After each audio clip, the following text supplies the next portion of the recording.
Hi guys! Welcome sa Zipline. In this video ay tutuloy na rin yung series natin on ordering and comparing real numbers. Sa previous video, sabi natin pag pinlat natin yung real number sa number line ay kung sino yung nasa kaliwa, siya yung mas maliit. No?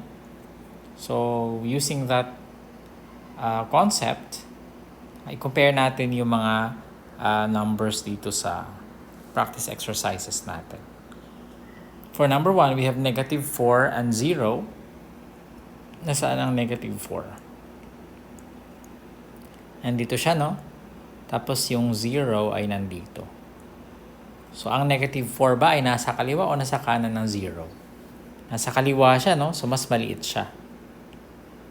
Ang negative 4 ay nasa kaliwa ng 0. So, therefore, negative 4 is less than 0. What about negative 2 and 5 tenths and negative 3 and 5 tenths? Nasaan ang negative 2 and 5 tenths? This is negative 2. 5 tenths is nasa kalahati, di ba? So, around here. Samantalang yung negative 3 and 5 tenths, it's between negative 3 and negative 4. Nandito siya. Okay? So, ang negative 2 and 5 tenths ay nasa kanan ba o nasa kaliwa ng negative 3 and 5 tenths? Nasa kanan siya, no? So, mas malaki siya. Which means that that negative 2 and 5 tenths is greater than negative 3 and 5 tenths. Pangatlo, meron tayong 3/5 and 1/2 o negative 1/2. Parang obvious yung isa positive, yung isa negative. So ano na yun? Kailangan pa ba natin siyang i-plot? Hindi na, no? Kasi lahat ng positive numbers ay mas malaki sa negative numbers. Ang mga positive numbers ay nasa kanan ng 0. Ang mga nasa negative o yung mga negative numbers ay nasa kaliwa. Therefore, lahat ng negative numbers ay mas maliit sa lahat ng positive numbers. Which means na yung 3/5 ay nasa kaliwa or nasa kanan siya ng, hindi nasa kaliwa, kundi nasa kanan siya ng negative 1/2.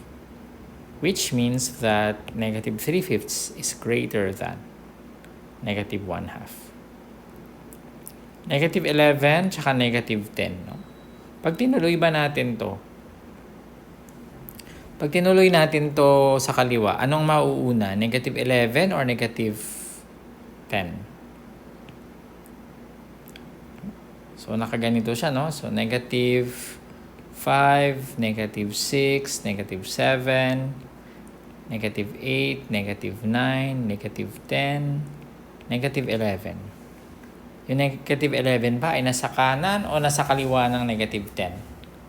Nasa kaliwa siya, no? So, ibig sabihin mas maliit siya. Again, kung sino yung nasa kaliwa, siya yung mas maliit. So, negative 11 is less than negative 10. Negative 3 at saka negative 3 and 1/10. Saan nga ba ang negative 3? Ito yung negative 3, di ba? Ibang kulay naman tayo. Negative 3. Tapos ang negative 3 and 1/10, nasa kanan ba siya o nasa kaliwa? Sa kaliwa siya, no? So, nandito siya. Very close to negative 3. So, negative 3 and 1/10. No? So, ang negative 3 and 1/10 ba ay nasa...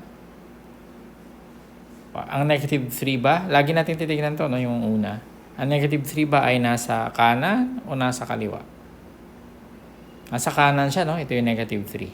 Nasa kanan siya ng negative 3 and 1/10. Therefore, negative 3 is greater than negative 3 and 1/10.